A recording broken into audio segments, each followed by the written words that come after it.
जय माता की। कैसे हैं आप सबका स्वागत है आपके अपने इस यूट्यूब चैनल पर।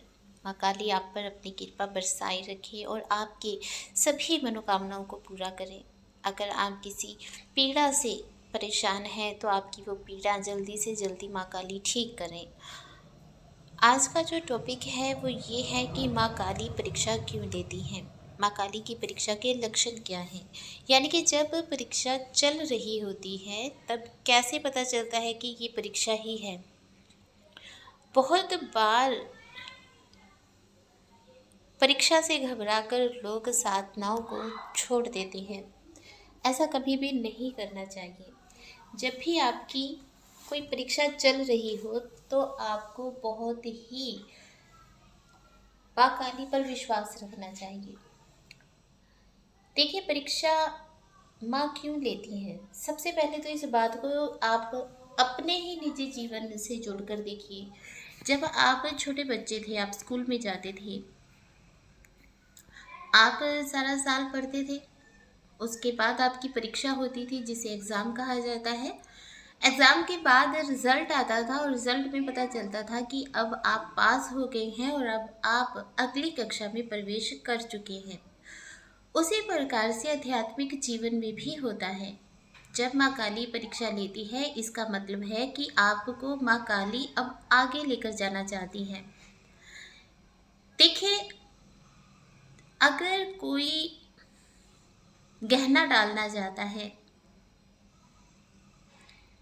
चाहे वो गहना अंगूठी हो, कानों के झुमके हो, माथे की टीका हो या गले का हार हो, कभी भी कोई गहना जब तक उसको आकार नहीं दिया जा सकता तब तक वो पहना नहीं जाता।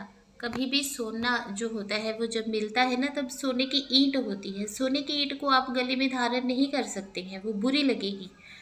लेकिन वही सोने की ईंट को जब सुनार जो होते हैं वो काटते हैं, फिर उसको तपाते हैं, जलाते हैं, उसका तरल पदार्थ बनाते हैं, फिर उसको ठंडा करते हैं, फिर नुकीले औजारों के साथ उसको आकार दिया जाता है। उसमें बहुत सुंदर से अ, चित्र बनाए जाते हैं।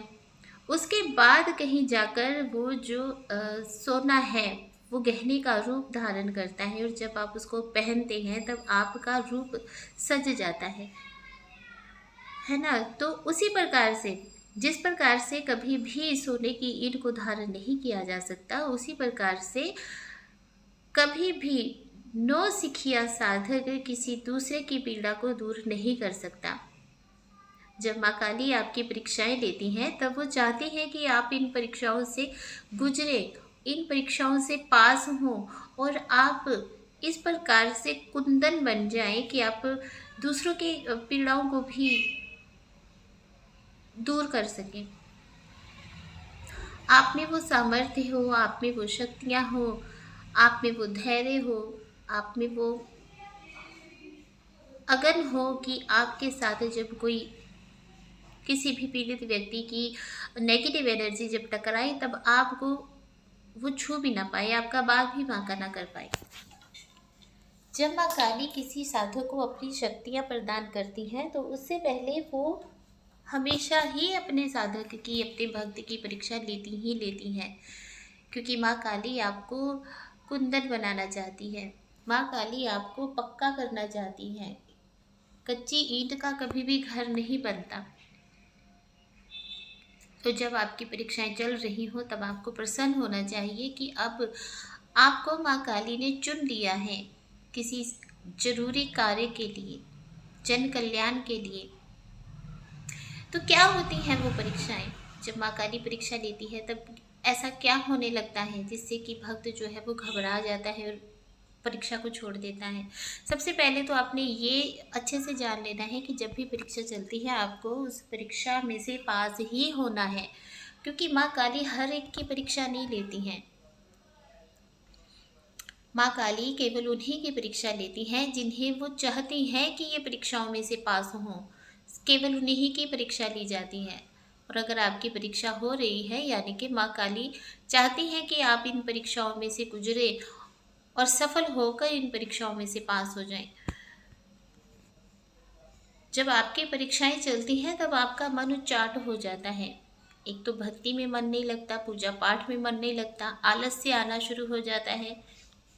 5 विकार जो है, काम क्रोध लोभ मोह अहंकार, इसकी वृद्धि हो जाती है।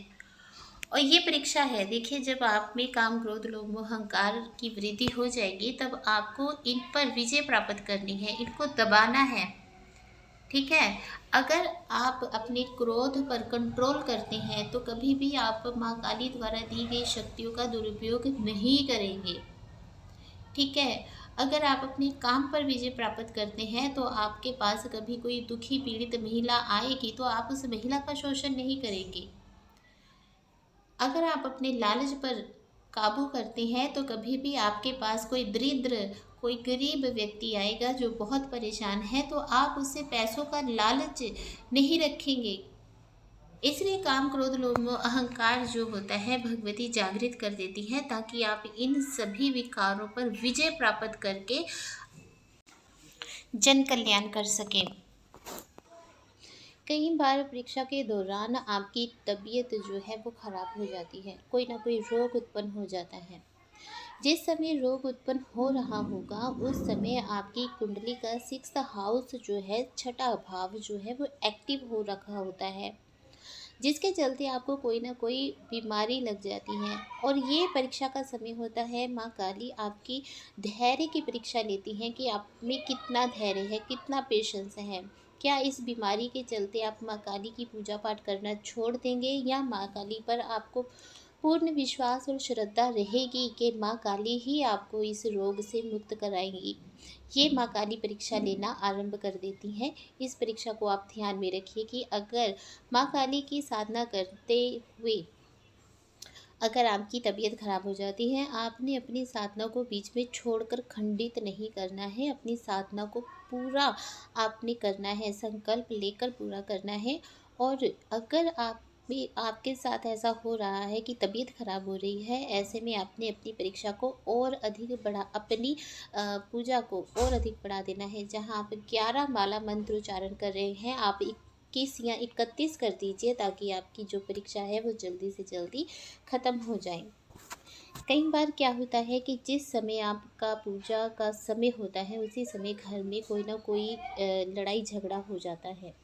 घर में किसी को गुस्सा आ जाएगा या आपको ही गुस्सा आ जाएगा और झगड़ा नोक झोंक शुरू हो जाती है। ये भी परीक्षा का एक रूप है।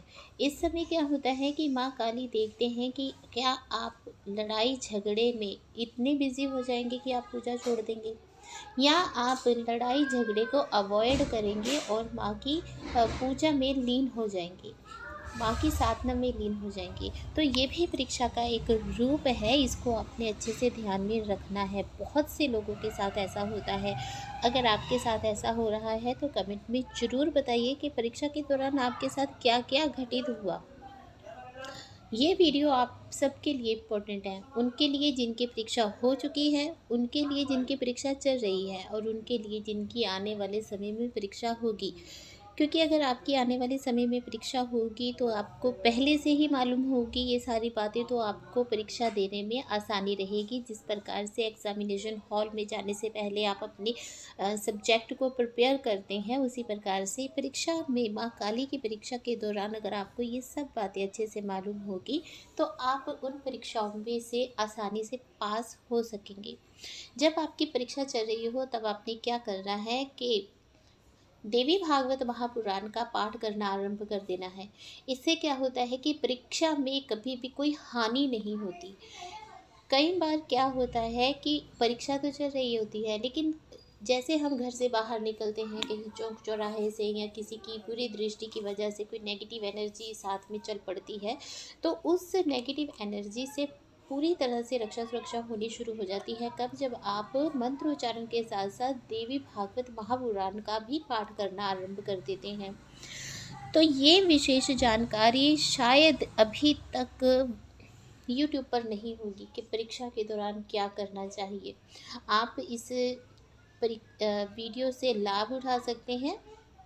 वीडियो को आपने 2-3 बार अच्छे से देखना है, सोचना है, समझना है। और देवी भागवत पुराण का अगर आप पाठ करना आरंभ करते हैं अपनी परीक्षाओं के शुरू होने से पहले, तो यकीन मानिए कि आपकी परीक्षाएं होंगी ही नहीं, क्योंकि देवी भागवत महापुराण के बल से ही आप परीक्षाओं में पास हो जाते हैं बिना परीक्षा दिए ही। ठीक है, तो ये आज का वीडियो था। आशा करती हूँ कि आपको अच्छे से समझ आ गया होगा। प्लीज़ वीडियो को लाइक कीजिए, कमेंट कीजिए, शेयर कीजिए। और अगर आप अपनी कुंडली विश्लेषण करवाना चाहते हैं तो हमारे व्हाट्सएप नंबर पर मैसेज कीजिए, अपनी date of birth detail send कीजिए। शुल्क निर्धारित है, शुल्क के बिना कुंडली नहीं देखी जाएगी। और अगर आप ज्योतिष विद्या सीखना चाहते हैं या कोई साधना करना चाहते हैं तो भी आप हमारे व्हाट्सएप नंबर पर मैसेज कर सकते हैं। जय माता की, खुश रहिए, खुशहाल रहिए।